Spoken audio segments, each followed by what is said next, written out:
Evening, sports fans, and welcome to another edition of Red Sox Digest. I am your host tonight, Jim Delfino.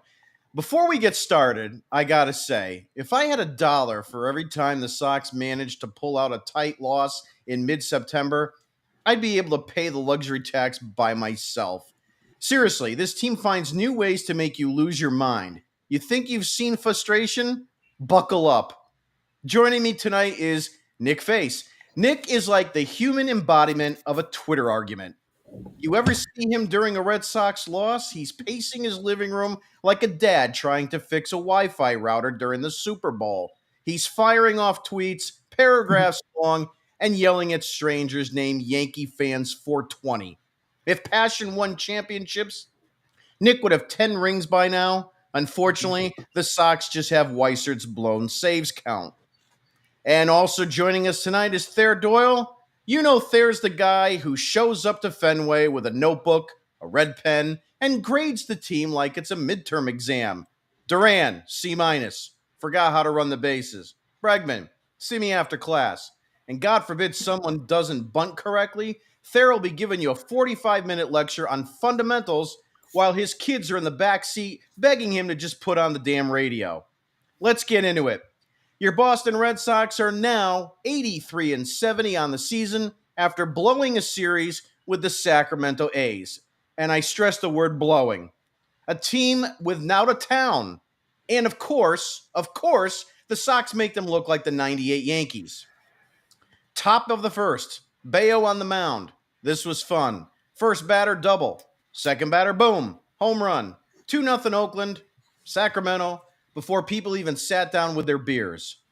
You ever notice Bayo always looks like he's about to cry when things go sideways? He's like a kid who just dropped his ice cream. Next guy doubles, next guy singles, 3-0. I mean, if Bayo wanted to throw a birthday party for the A's offense, just say so. Bottom of the first, Sox fight back. Story doubles, Bregman singles, Yoshida hit a sac fly, and it's 3-1. Then Lowe hits a little dribbler, beats it out, and everybody's thinking, here we go, rally time. And then Wong flies out, and the inning is dead. The story of this team, when they get men on base, they treat it like a Jehovah's Witness at the door. Just ignore them, and they'll go away. Second inning, David Hamilton, of all people, cranks a homer. Didn't see that one coming. Hamilton, the guy weighs about as much as a Fenway pretzel, and he just launches one 393 feet. Brings it to 3-2. Then Eaton gets on, steals second, and the Sox can't cash in because, of course. Third inning, oh my God. Bayo walks a couple guys, then a little grounder to Story, and he throws it away. Shocker. Trevor Story, guy hits, guy runs, but in the field today, it's like he's playing whack-a-mole. He's booting everything. The A's tack on another run, and it's 4-2. From there, Bayo's done. They bring in Tolley, the rookie, and he actually looks decent. Strikes out the side in the fifth. The kid's pitching his ass off, and then the offense, they're on break, taking naps in the dugout. Fenway's basically a morgue at this point. Seventh inning, because the Sox never lose clean, they got to make it ugly. Butler singles, steals second, routine grounder to Story, and this guy commits another error.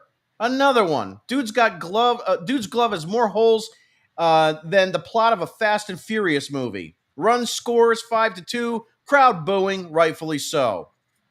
Bottom 8. Story redeems himself with a monster shot, 431 feet to dead center, an absolute nuke. Fenway wakes up, 5-3 game. And then Bregman strikes out, pinch hit parade comes out, ground out, strikeout, rally dead before it starts.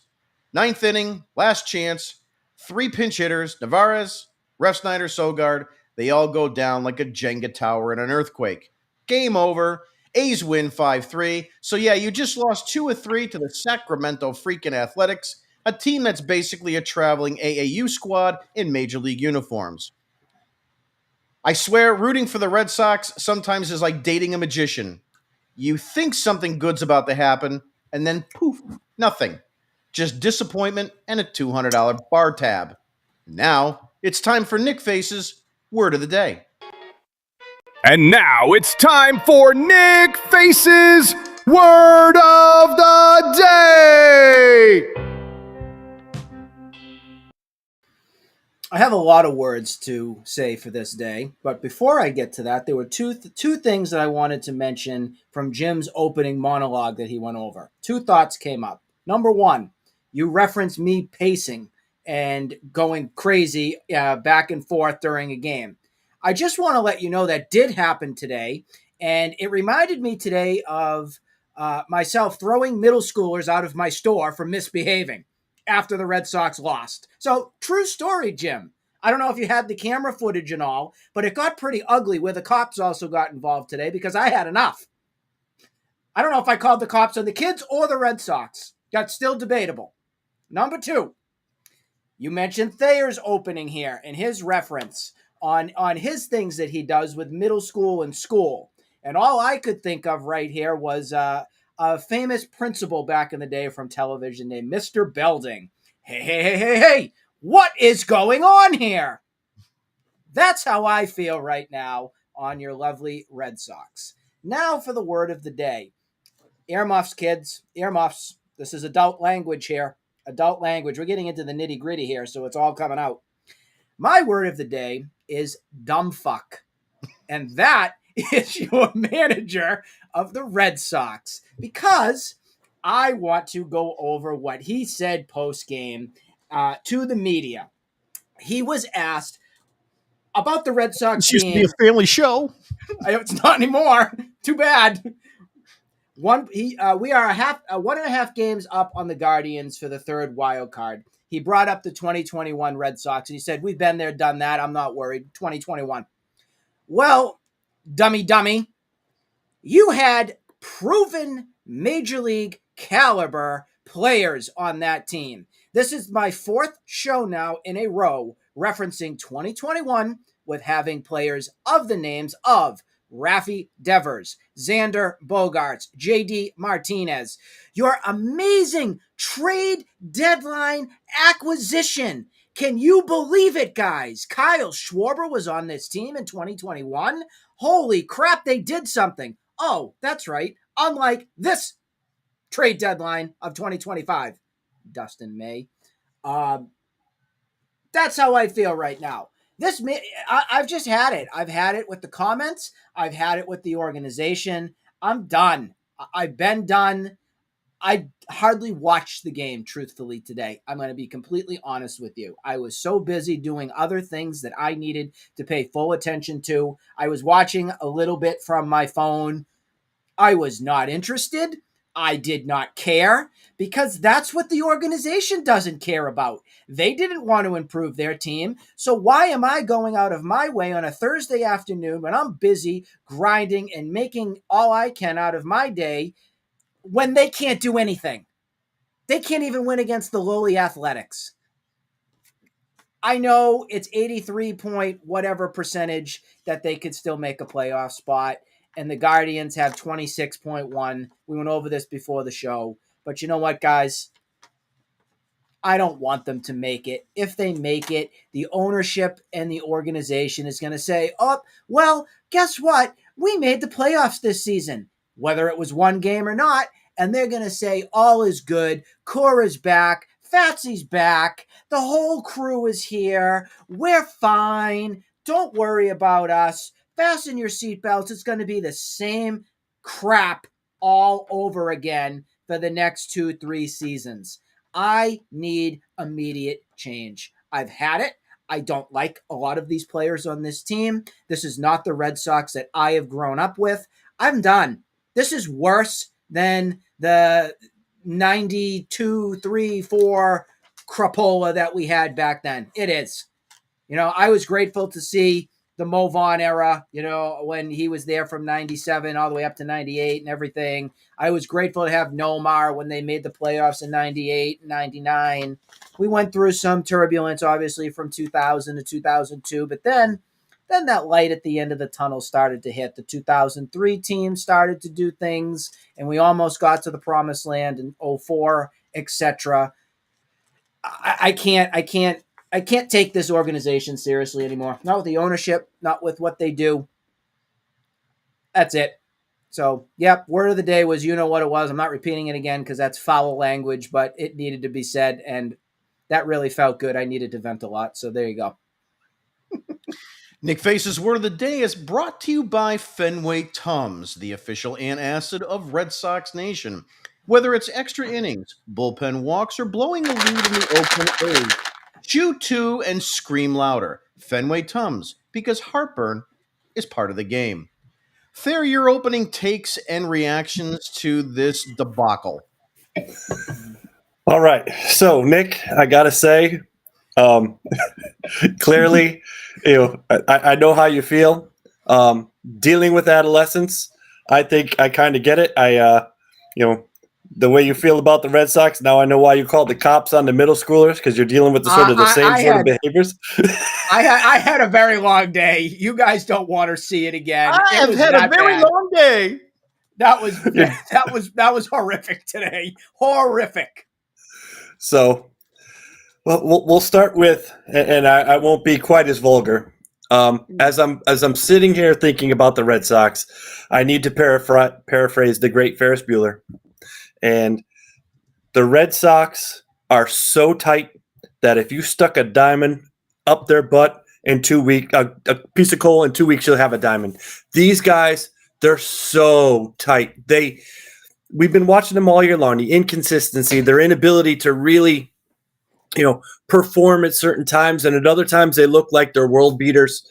You're dealing with kids. You're dealing with people that are not used to this pressure. They are guys that are, even Story in the pro, like other than Bregman, they're not used to this.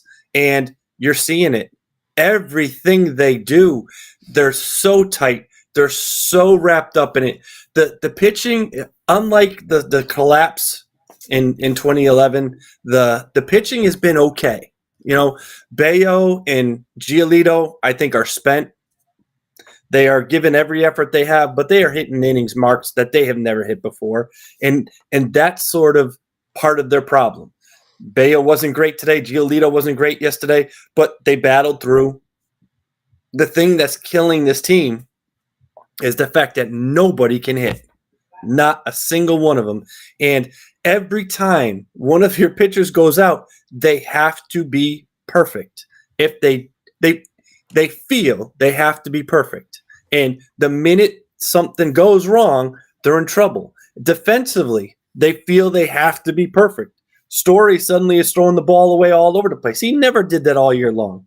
Each and every at-bat, it's getting worse and worse. They have no idea. They've never been a very patient and good ball club, but now they're swinging at stuff all over the place. They have no idea what they're doing. They're base running. They're trying to be too aggressive. I know the odds say 85%, and that's what bothers me with statistics and analytics. They do not take into account the human factor. Right now, Cleveland is on fire. Looking at what we had today, I sort of was going back and forth with Jim. Today was the day that I think was going to make or break the season, because Cleveland's been rolling. They're 9-1, or they may be 10-0 now in their last 10 games, and they were facing the Tigers and Skubal. Like, this is your chance. You have it in 8 games, magic number. You beat the A's, Skubal beats them, and you're good to go. You're down to 6. You have a path. But they just blew that. It's gone. Texas is playing. Texas is going to be playing the Astros, and then they're going to play the Guardians at the end. Texans are going to be gone. The Rangers are going to be useless. The Guardians are going to wipe the floor with them. I want to say the Guardians are going to be playing the Marlins next. They're playing garbage teams. The only thing they have left to play is the Tigers, and I got bad news for you. The Tigers are in the same state we are. They can't hit either. I hate to say it, but September 18th, 2025 marks the death of the Red Sox season. Wow, big words. Moving a little bit along to some recap for today's game. Brian Bayo with yet another stinker when it matters most. We've been seeing this a little bit more now. I don't know if he's starting to get a little bit run down or what the answer is, but 4 innings pitched, 5 hits, 3 earned runs, 3 Ks, and a home run. Thayer, I'll start with you. What did you see or what you didn't see tonight with Bayo, and where do we go from here with him? He's wiped out. That's how I feel. I think it's a combination of physical and emotional just fatigue. We have been talking since May, maybe, on the improvement that he has shown on the mound. His body language has changed. He's gone from being someone who would fall apart to, when the chips started to fall, to a guy that was able to come back and through it. You saw a little bit of that falling apart. I have to give him credit. He came out of that first inning without completely just selling it, right? He got through that first inning and still got through 4 innings, but he's struggling. He's tired. His ability to sort of get through things. And like I said, he's a kid. He's never been through these things. He feels that he needs to be on his, if he doesn't have his great stuff, he starts to worry. And the Red Sox offense is doing these guys no favors whatsoever. The minute they give up a run, it's pretty much over. At least that's how they feel. And you cannot perform at your best in that situation. The game of baseball is hard. It is so hard, physically and emotionally. And it's hard when things are going well. When they're not going well, it just takes an extra toll on you. Every time they go out, they feel that they have to be at their absolute best. And when they're not, you sort of see it. So yes, it was a stinker in relationship to his other stuff. I think it's, and I hate to say, moving forward, this might be something that's positive for him as he sort of gets that feeling. But in relationship to the 2025 season, this is the best you're going to get out of him, unless this offense has a miraculous turnaround and all these AAA and quadruple A batters that we have suddenly realize they can move runners and hit the ball. But I don't hold my breath. Nick, same question to you. Your reactions on Brian Bayo, and is this something that we're going to start seeing for the rest of the season, or can he find a way to turn this around? Pressure, pressure, pressure. That's what it comes down to. This is uncharted territories here for Brian Bayo in his growth and maturity of being a major league pitcher. It's growing pains. He's not, thankfully, like stinking the house up. That's a plus. Let's make sure we say that. It's still not great because you need better than this. As you also said, Thayer, this is fatigue. This is an innings cap, or not an innings cap. This is an innings level, rather, that he has not hit in his major league career. And as a young player and a young pitcher developing and trying to trust his craft and learn how to prolong a season to get to the promised land, this is a charted territory it's never been at for him. So as expected, this is kind of what I envisioned here a little bit. I never fully wanted to give him that number 2 spot either in the rotation. I always looked at him as a 3. I like him there as a 3. I don't want him higher than that. And if anything lower than that, that means you're not getting the best out of Bayo in my eyes. I think he's a true 3 starter in baseball. Now, that means that Giolito as your 2, to me, that's been more of the letdown for me, I have to say, because that's a guy, yes, he's coming off the injury and trying to get himself back into a long grind of a major league season. I get that. But the problem here is we're putting him into a situation that he really shouldn't be in. I mean, that him being a number 2 should not ever happen with this team. I think probably coming into this season, we were eyeing Walker Buehler as our 2 on paper. Maybe Tanner Houck after last season. Again, that's a question mark. You could say maybe on that, but we're looking at guys in slots in a 2 and 3 spot in a rotation. Shouldn't even be there. Maybe a 3 and 4. I like Giolito as my 4. Don't get me wrong, but it's been a letdown. I don't look at the pitching as the thing that's really being the catalyst here of this team tanking. That's your offense. I mean, we said it before. Crochet throws what, tomorrow night? Is he tomorrow night? We'll get into that a little bit later. Crochet could throw a gem. Maybe he gives up 1 or 2 runs, and your offense gives you diddly squat and he loses 2-0. That's where we're at with this team right now. And it's not good enough. That's the problem. So we can be all mad and angry that we want with the pitching. I still don't look at starting pitching as the true issue with this club right now. It's not. It's middle relief, but most importantly, the offense. The offense is killing this team. Yeah, both of you brought up a couple points there that I try to unpack a few things. Number one, the idea here about the starting rotation, I have to agree with you, Nick, on that too. It really isn't the finger pointing at the starting rotation. I mean, I obviously have that up on Bayo being a stinker because the reality is we needed more out of the starting and we didn't get enough out of the starter. That's the problem. However, and I'm going to kind of parlay this into Peyton Tolley today. He went 3 innings, 3 hits, 4 strikeouts. When you combine the two of them, because it was a long relief stint of 3 innings, you actually got 7 innings, 3 earned runs out of the total of both of them combined, which you would take 9 times out of 10 because you've got a quality start. And I'm a big quality start guy, 6 innings, 3 earned runs. And that should be enough to parlay you into a victory 60% of the time with a 600 winning percentage. It just isn't because it's so bad with the offense right now. And you've got so many guys that shouldn't be playing every day right now that you don't have much of a choice. And the pitching staff has to be near perfect. And it's just something they can't be. But, to try to at least find a little bit of a highlight here, and Nick, 30 seconds for you. Peyton Tolley's outing, 3 innings again, as I mentioned, 3 hits, 4 strikeouts. He did strike out the side in the 5th.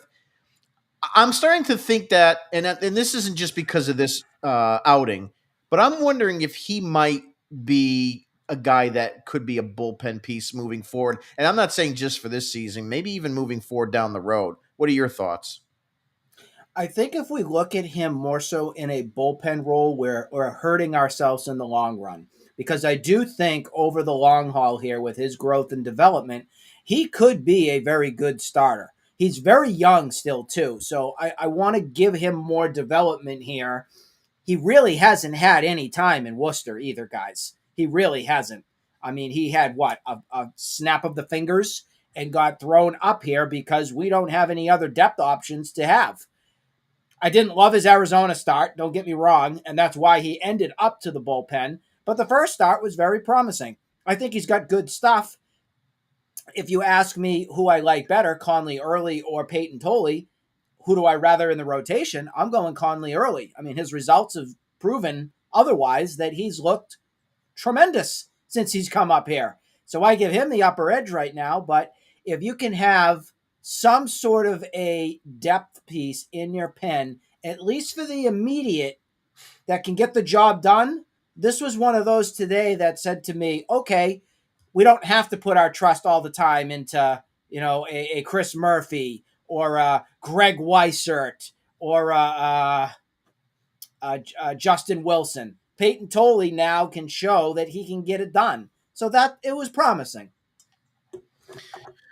Yeah, no doubt. I mean, as far as Peyton Tolley's concerned, if we kind of look at his numbers just at home, we have 5 innings in that first game, 11 strikeouts, and then, of course, 3 innings today. So 8 innings, 15 strikeouts just in Fenway Park. Those are some crazy splits. But Thayer, your reaction on Peyton Tolley, and what do you see moving forward for the rest of this season and beyond? For the rest of the season, he'll give us maybe 2 more appearances in 9 games. That's it. It's over. If by some flukish miracle they make the playoffs, I think he'll be another guy out of the bullpen.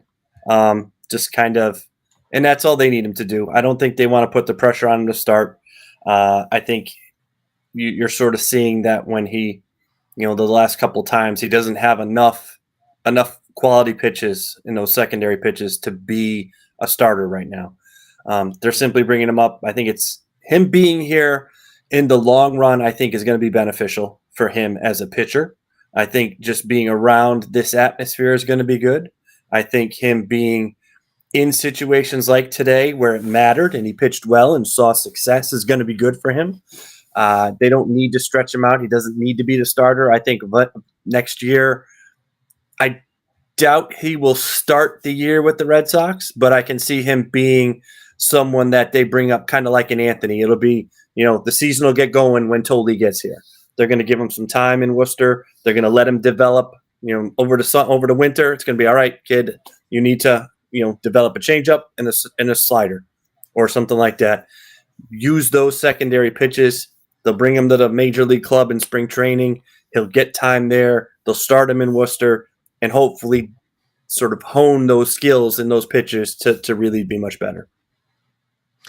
Yeah, I mean, right now, I think in a short stint, let's assume, and we'll talk about it as we go along tonight, but let's assume the Red Sox do get into the postseason. I think I like the idea of him coming out of the bullpen as a left-handed reliever that could kind of be a complement to Chapman earlier on in the seventh inning, sixth inning that, could blow people away when you truly need it, especially if there's runners on or in scoring position and you really need a strikeout, maybe 2 outs in the sixth, and you want to bring him in to face, I don't know, call it whoever, left-handed batter that's, you want to K and you want to keep the ball out of play, especially if there's no out. So I still think that he has a very big opportunity for the 2025 team if it makes the playoffs, because I think you're going to need a guy like that can come out of the bullpen and provide. And as a result of that, my point being is that you don't really have to worry about his secondary stuff right now. Just have him come out there and throw 100, and that's it. To your point, they can work on that in the offseason and next year to try to develop 2 more secondary pitches that'll turn him into a really good starting pitcher. So, obviously he's an unfinished product, and we all know that. Moving right along, just quickly on Trevor's story.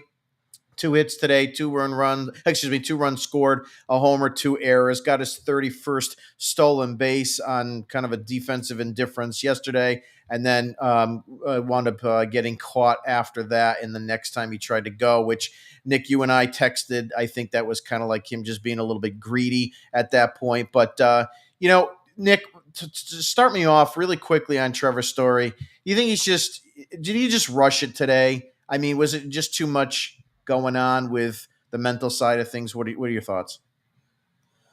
I think Trevor Story is under a lot of pressure right now. I really do. And I think that it's surprising it hasn't shown in the bat. I have to say that. He's hitting, which is a very good plus, and I give him a lot of credit. I haven't done that often this season, but I officially will. I'm going to give him credit for turning around what we all thought was going to be a lost cause. I really think that he's exceeded so many expectations from the season, and I couldn't be happier with what he's actually given us. It's interesting that it's been shaky with the glove. I think a lot of it does become pressing. I think this team, much like you said there, is very stressed and pressed to the max on what the heck they're trying to do to win ball games. And I think mentally, they are a puddle of emotion, a puddle of not knowing what to do, a puddle of mediocrity. That could have been the word of the night too, puddle. But that is what you're seeing right now. You're seeing a lot of guys just not registering in the brain exactly what they got to do. And that is because this team struggles so vitally with finding the true approach that they have to do pitch by pitch, at bat by at bat to win ball games. They really fundamentally lack that. They need some severe mental coach awareness person to be coming into this team this offseason. See what Dr. Phil's doing. Let Dr. Phil come in and fix this, because it's, guys, we laugh. It's that bad. I'm being dead serious here. I really feel that Dr. Phil has to fix this team. I really do. Or some other guy that has credentials, because that's what's gonna happen if they don't fix this for next season. I can't do this next year. I can't see the same mental crap again. I can't do it. Figure it out. It is Major League Baseball. If you can't do it, that means you shouldn't be in the show. I'm sorry. I'm sorry. Yeah, I totally agree. Thayer, I want to throw a hot take at you. Um, with Trevor Story, and this has not been a season long situation with him, but it has been something that we saw today. Do you think the fact that he has different second basemen and different first basemen throughout the season to work with, that it causes a little bit of his rushing and changing around? I mean, it's like one day, in other words, one day he's got Hamilton, one day he's got Romy, the next day he's got Nathaniel Lowe at first, and he's got Romy at first. Does it mean anything? I don't think it really means a lot in the general grand scheme of things. You're going to see bits and pieces of it. Like, what was it? The other day when we had that potential double play ball where I think it was Butler, or no, they just beat it out. That could be something where, if you notice, most shortstops like that feed when they're coming from the shortstop position to get the ball on the run and throw it. Where he sort of was at the base, had to stop and then take his sort of make the throw. That's where some of it comes into play. What we're sort of seeing with him is kind of it's interesting, because it's, to Nick's point, it's almost the antithesis of rushing. And I have to give Tony Maserati a little bit of credit, because I didn't see this the other day. But when they talked about the first throwing error that he made, he said he set his feet and threw the ball. All year long, as we're watching it, one thing about Story is this smoothness, and that he never does that. He does everything in motion. All of his throws are in motion. So the idea with today, and I was listening to the game on the way, Story takes the backhand, sets his feet, and throws. And that was the sort of another one of those throws that got away. It's almost like Story is trying to do the right thing, if you will, and that's what's costing him. He's trying to be too much of that leader, and that's the hardest part. And to Nick's point, Story really has taken over the role of Bregman. Bregman has, the injury, I think, has taken, he's disappeared. Story has, and God help me too, I'm going to give him this credit. Story has been the savior of this team. He has done everything right. He makes the right approach. He takes the ability to go the other way when men are in scoring position. He has done everything absolutely right. Yeah, I mean, there's no doubt. I mean, if you look back on this season, wherever it ends up, you're going to have his name at the top of a list of the 2025 Red Sox most valuable player. Along with Crochet, Chapman, a very small list. So, and the way Bregman's have been going lately, it certainly is a cause for concern, and we'll talk about that too. Nick, go ahead. The major thing on Story that I think all of us here should be stunned about: has he played in almost every single game this season? That's the stunning thing to me. If you had told me coming into this season that Story was going to be in the 150 range of games played this season, 149 right now. That is just absolutely stunning. He'll probably play in the rest of the games this season. So if there's 10 more games, he'll play in 159 games this season. That is absolutely mind-boggling after being vacant Nick, for 3 seasons? Nick, we got 9 games left, so it would be 158. 9. But 158. let me just let you know, if he did 158, it would be the most of any season in his career. That's stunning.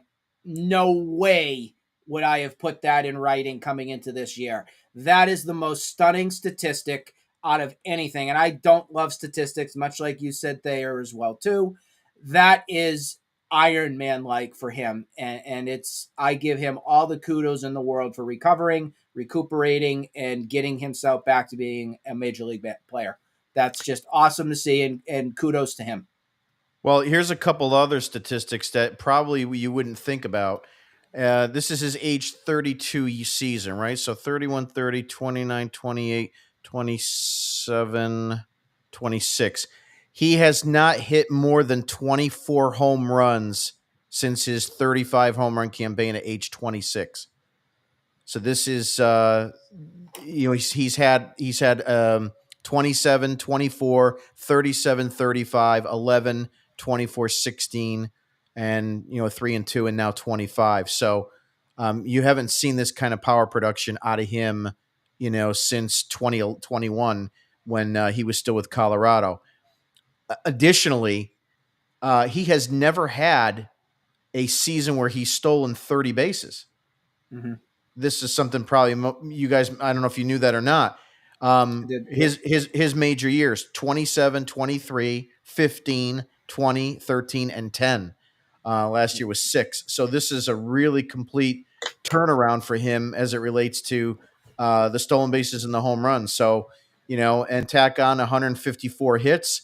Well, he hasn't had this many hits since that 2019 campaign where he had 173. This is actually the third most hits in any single season. He had 174, 173, and this season 154. So it's arguably his third best season of his career, and we can't use the excuse anymore saying that it was all related to Coors Field. That is the one thing that I always kept saying about the contract is those numbers get fluctuated because you play in Colorado. It's gone. We can't say it anymore. Can't say it. There's been a lot of players that have had the questionable stigma coming out. Troy Tulowitzki, Paul Goldschmidt. There's been quite a few guys that Vinny Castilla, Todd Helton. Yep, a lot of these guys. But they've shown, Nolan Arenado, they've shown that they can play outside of Coors Field. So I don't know how much of a stigma that truly is or truly isn't, but we can talk about that on another episode. Just want to finish off with some news. Wilyer Abreu will not join the team in Tampa. There is a glimmer of hope. He could be there on Saturday or Sunday. 30 seconds there. Is his season over? I think he's going to try to get there one way or another. My guess is, they'll have him do something. He's better than Yoshida. Having him in the lineup could produce a little bit of fear, but I don't see him being a cog that's going to really drive us to the playoffs if he does come back. But I'm going to say no, his season is not over. Nick, same question to you. Will we see Abreu back this year? The weather tomorrow is 77, 5% chance of rain, sunny, and fantastic, which means who cares? It's the same song and dance that we've heard for how long now? I'll believe it when I see it. I don't think he's playing again this season. No, I don't. I'm done. If I hear another update on Wilyer Abreu, my remote's going to go through my television screen. I'm done. So 3% chance of rain and 0% chance of Wilyer Abreu sighting. Yep, that's exactly right. Got it. It is now time for the Wild Card Watch. And now it's time for the Wild Card Watch.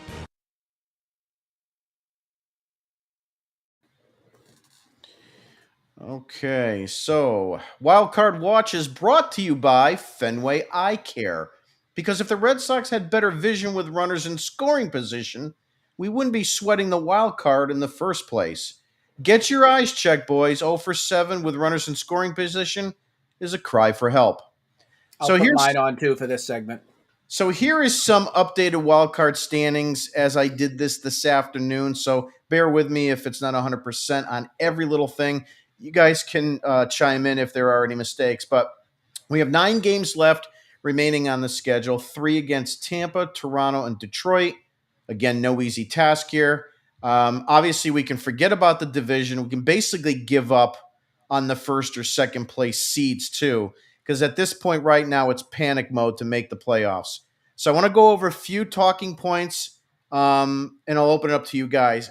Scenario number one: if Boston can go 6-3, they'll have 89 wins. Cleveland would have to go 9-1 because Boston has the head-to-head tiebreaker.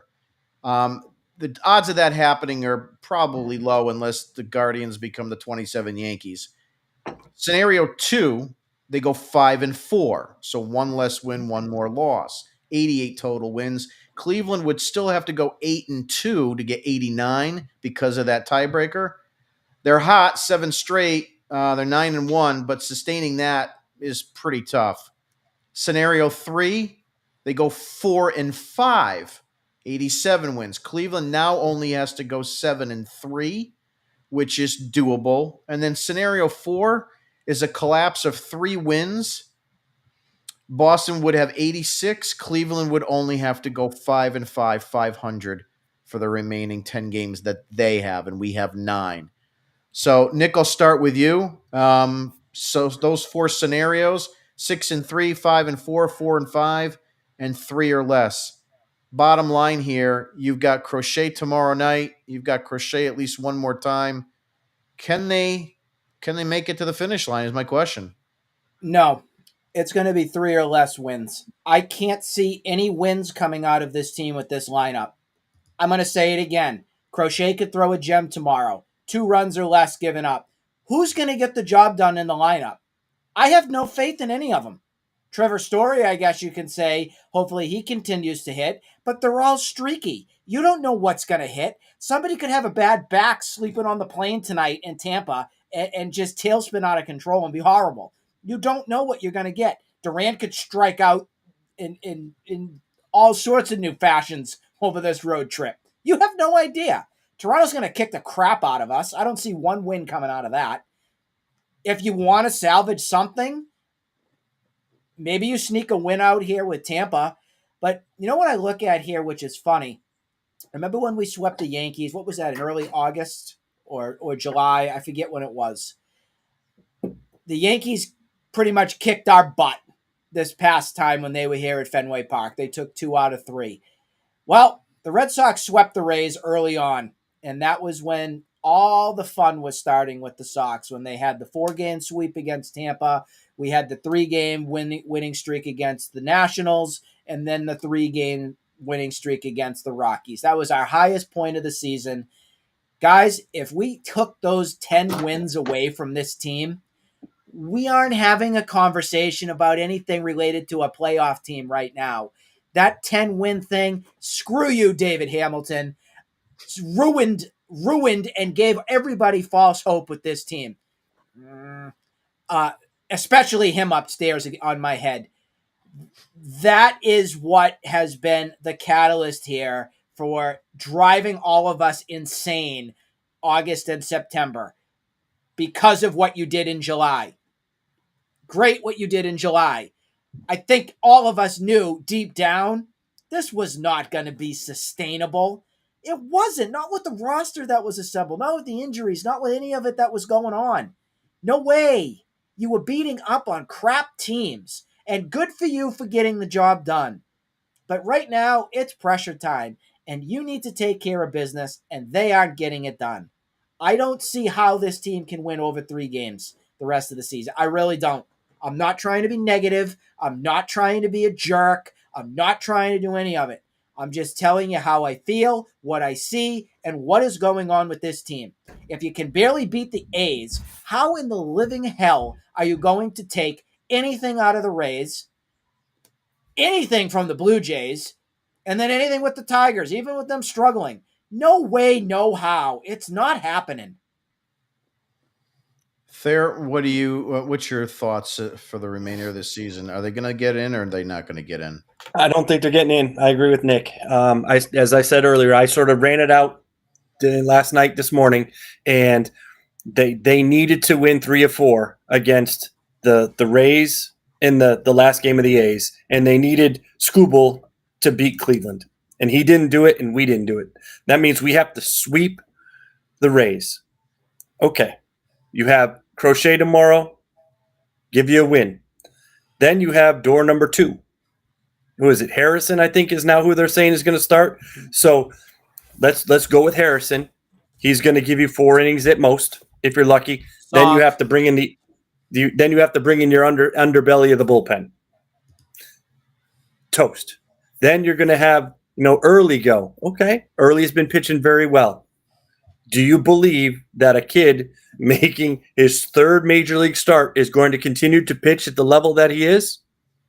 In pressure situations. This isn't Tanner Houck pitching 2 years ago when nothing was on the line except a better draft pick, which they blew because he won his 5 starts.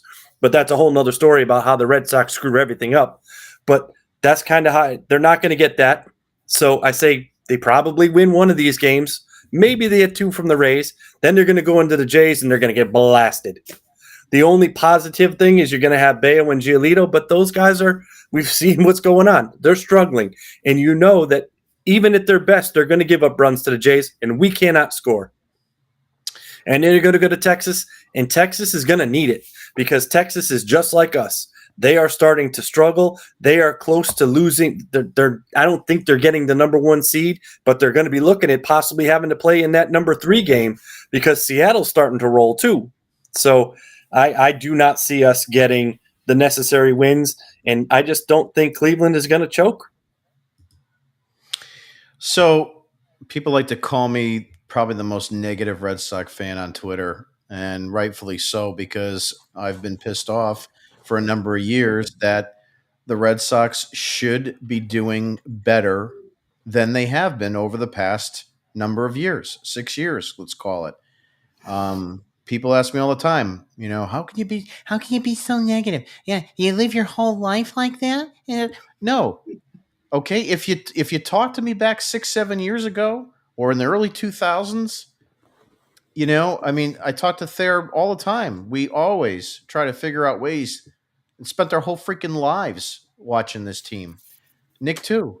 But look, I don't want to be negative, but I don't appreciate, okay, this is the big thing. I don't want to be negative, but I don't appreciate spending my time and my money following a team that doesn't give a rat's ass about my time and money. And that's what irritates me because when push comes to shove, I don't want to hear people on Twitter saying, "Yeah, you gotta wait. You gotta give these guys time." Masataka Yoshida, he's just getting used to the United States. I don't want to hear these ridiculous excuses over and over again. Tristan Casas, he doesn't play, but he's got an OPS over 800. If he doesn't play, it's not good enough. That all being said, I believe they're going to get in. I really do. And the reason why I'm going to say this, well, let me recant just a little bit. I may change my mind after the Tampa series. But going into the Tampa series, I'm going to say they're going to get in. Because a couple things are striking to me. Number one, you are in the right position. You're not chasing the wild card. You actually have a game and a half over Cleveland in that wild card, which actually feels like 2.5 because they need to leapfrog you because you have the tiebreaker. So I'd rather be the guy on top than the guy on the bottom. That's number one. Number two, the Rays are out of this. Out of the 3 teams last year playing, the Rays are out of it. And I know everybody can say they're going to play spoiler or they have the opportunity to play spoiler. It sounds great, but you know what? Let's look at the lineup before we actually say that they're going to be going guns blazing because, guys like Junior Caminero, who, is a 40 home run guy, is he going to play every inning of every game left over? I don't know. We'll be able to see that as it goes in, but the bottom line here is the Rays are playing for nothing. Let's just make that clear. They have nothing to play for. So will they risk some of their guys? Will it make it a possible easier situation for the Red Sox? I don't know. The other part of that is Cleveland's schedule. I understand they've got 10 left, 4 at home against Minnesota, and then they go on the road, 3 in Detroit, 3 in Texas. So the majority of their games are not in their home field. They're not going to have their home fans trying to root them on to try to be able to get that last playoff spot. Additionally, the Twins can be a pain in the ass for an opponent. I don't care who they face. They can be a little bit of a pain in the neck. They are facing Detroit and they are facing Texas. Both those teams are better than the Rays you're going to face. So if they could somehow falter here and you win 2 out of 3 against the Rays, God forbid sweep, you got a really good shot. But all I will say is today, September 18th, I'm saying they're going to make it.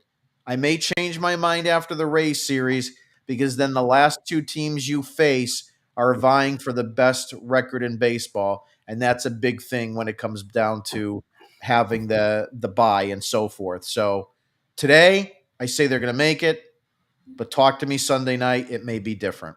Yeah. And Jim, just one thing.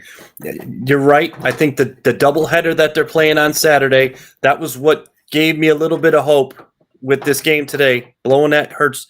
But the Tigers are actually playing their not Tigers. The Guardians are playing their last 2 series against Detroit and Texas in Cleveland. They're home. They're away for the Twins in this 4-game set. And then my mistake. So that's a little bit different too. Yeah, I'm sorry, I read that wrong. I apologize. So they will have the home field advantage there and have their fans, but I'm still going to say it. Let's see how it goes by Sunday night, and how that series pans out with Toronto, with Tampa Bay. But I'm still hopeful, but it may change at that point. So Mr. Negativity is pretty positive right now. But I'm proud of you. With that being said, I'm going to call it for tonight. I'd like to thank Thayer and Nick for being on. If you do not have, go ahead, Nick. We do have a DD. We do have we some have a chat. DD. We have a DD that's up the top there. If we do? want him. I don't know if we want it. Where is it? What? He said we just got to believe. Oh, well, you know what? That's Red Sox Jesus. What can you do? We just got to believe. Jesus Christ. Yeah, I mean, I believe in the Tooth Fairy too, so I don't know. We'll see how it goes, but Jim and I were going back. I don't know if we want to put him out there, but it was the crochet enjoyer or something like that, back and forth with us. I'm just done. I'm done with that guy. So if he wants to interact with me, he can't anymore. I think you kind of all know where that heads, to the block list. But I'm done. I don't want to deal with imbeciles like that. Yeah. Well, yeah, we didn't have a dugout dipshit for tonight's show, but just in case everybody wants to hear the humor, Dugout Dipshits is proudly sponsored by Fenway Franks, the only hot dog that tastes better than the worst bullpen decision could possibly be by the Red Sox. Fenway Franks, because nothing pairs with managerial stupidity like overpriced meat in a soggy bun. That's a wrap tonight, everybody. We will see you tomorrow night. Let's hope for the best, like Red Sox Jesus said, and we'll talk to you tomorrow.